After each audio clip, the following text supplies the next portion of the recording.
Good morning, good afternoon, good evening. This is Dan and Debby Minell, and we are with Crew. And our mission focus is high school students in the inner city. Welcome to our house in South Minneapolis. We're glad to have you here. And I just wanted to share a couple things that would go along with the updated mission report that we sent to you. Jenny Summerick was in our kitchen yesterday, and we were able to share with her a little bit about our ICAM program and the curriculum, the structure, the philosophy. And we're so encouraged that she wants to take that and use that here in South Minneapolis while we are gone this summer. And so we feel so blessed. But as we were talking with her, I think we just realized that, there's a power of telling story. And so we just wanted to add this little video to go with this little message to go with our report to you guys.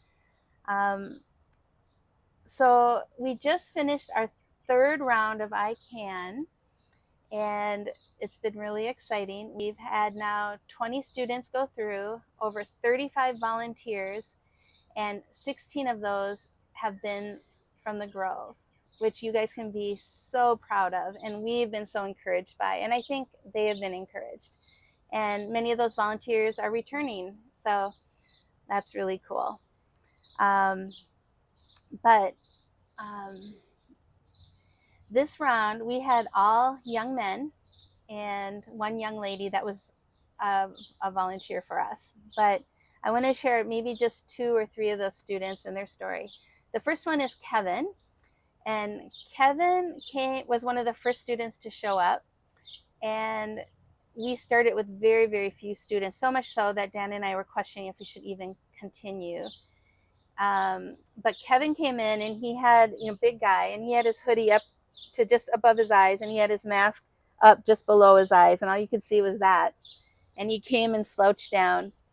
But by the end of the class, his hoodie had come down, his mask had come down, and he was engaging.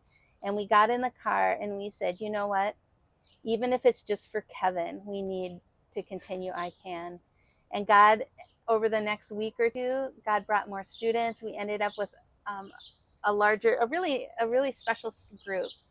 And we saw Kevin really grow a lot in that class. And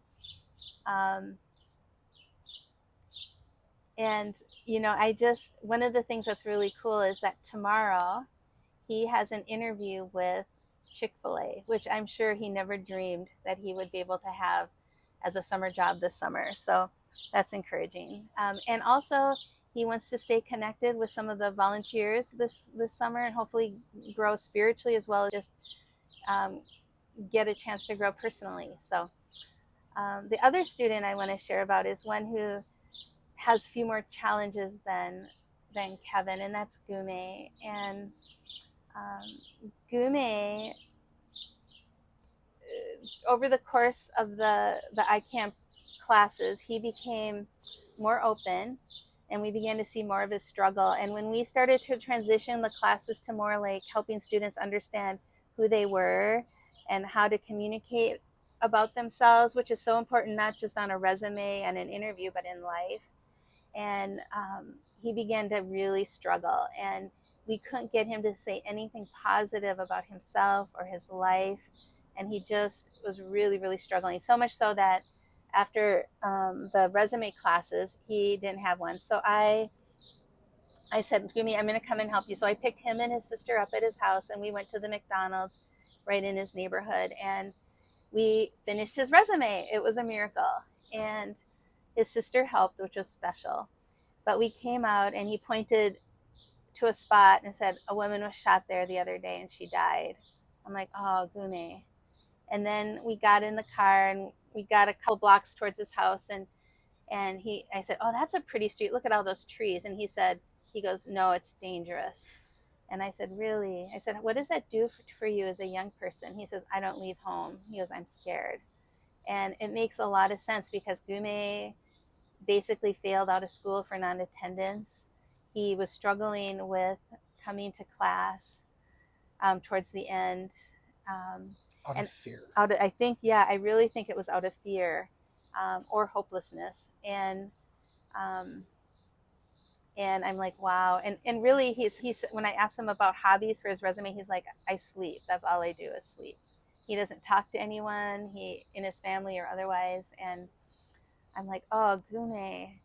And yet, um, well, another struggle. So the class before mock interviews, we actually got to sit each student down with a businessman, and a businessman who had lots of experience. Some had hired and fired hundreds and even thousands of people, project managers and of large projects, and they got to sit one and one to get prepared. Well, Gume got up and just left, and this businessman came to me and said, "What do I do? He just left." And I said, "I don't know." So we waited.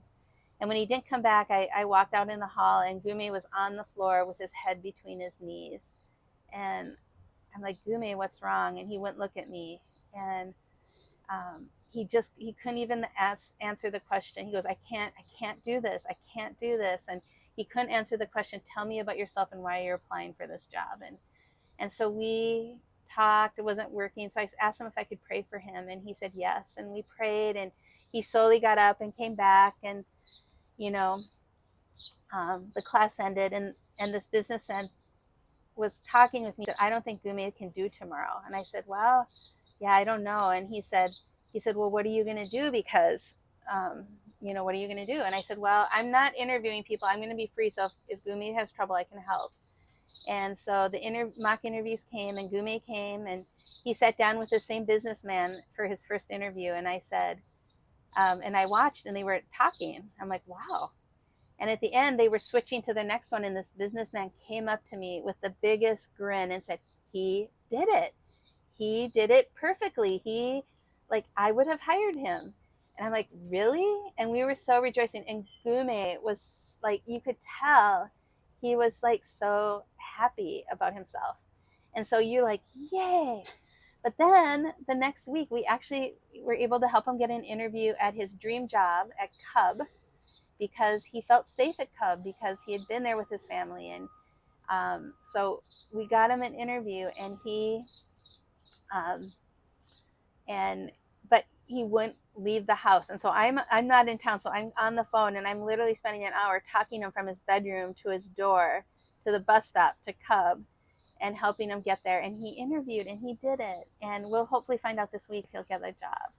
So these are just small things, but I think we want to see kids thrive in this area, but also spiritually. In fact, the girls that were in the second session of ICANN, the first and second session of ICANN, were mostly girls.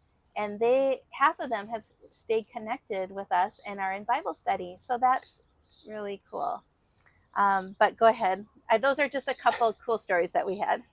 Yeah, no, I think, there's never enough time to tell all that God is doing in this community or on mission everywhere. Someday we'll get that opportunity. But, did we talk about a special verse? When you're pioneering, and oftentimes we need encouragement from the Lord, and He knows it, right? Mm-hmm. So He knows our hearts better than we do. And things were, as Debbie described, looking very, very small, and wondering whether or not we should do it. And God brought a verse to us, Zechariah 4:10. Yeah, this was during the first session of ICANN, and we're like, Lord, is this even worth it? And the verse is Zechariah 4:10. Do not despise these small beginnings, for the Lord rejoices to see the work begin. Yeah. And so,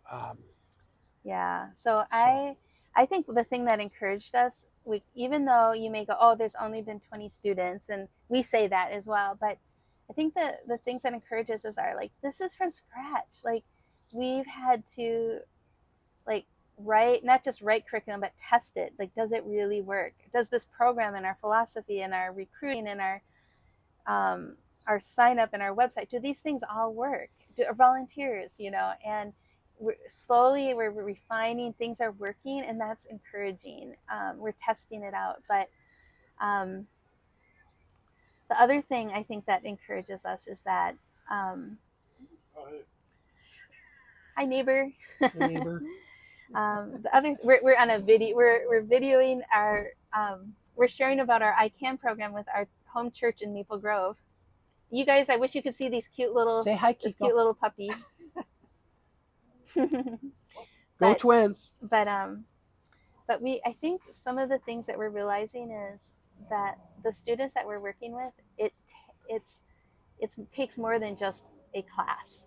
Like, you have to really get into their lives, and there's an investment of time and emotion. And the students, especially the students this last round of ICANN, which honestly, Dan and I have been talking about, these are the kind of students we want to reach. And it takes a lot. You know, we shared a couple stories of the things they're dealing with. And the other thing I think is that encourages us, we had 2 volunteer businessmen that came several times, and they were so impacted by what God was doing. They met with us 2 weeks ago and said, we really do you want us to come alongside you and help you grow? And this is so encouraging because, you know, sometimes it can seem like, oh, we're just 2 lone people doing this, but to go, oh, there's others who want to come alongside, that care about these kids, that want to see kids reach. Like, it's so powerful. And so we're excited to see what God will do with that as these businessmen are coming and saying, how can we give lift to this and help you in ways that you don't have time or the skills, or not the skills, but the experience to do. And then I think also another really cool thing is that our program is actually being potentially used in 2 other locations today. Jenny Summerick is going to be using it this summer right here in Urban Ventures in South Minneapolis, which is so exciting for us. And then it's looking like a crew ministry in Chicago will also use our program. And so we're like, okay, Lord, like, you're working, and these things are so encouraging. Yeah, little by little. That's right. As our former president and good friend Steve Douglas used to say, God is on the move. And thank you for being with us in this journey as we run, bringing good news to the poor. Yeah. So God bless you. We love you. You have a special place in our heart. Yeah. 15 years ago, we were married there. And we were just so excited when we met Scott for the first time. And he said, I love inner city missions. So that really was inspirational. And to see everybody involved, you know, that's the Holy Spirit on the move. So thank you. And we feel loved and supported.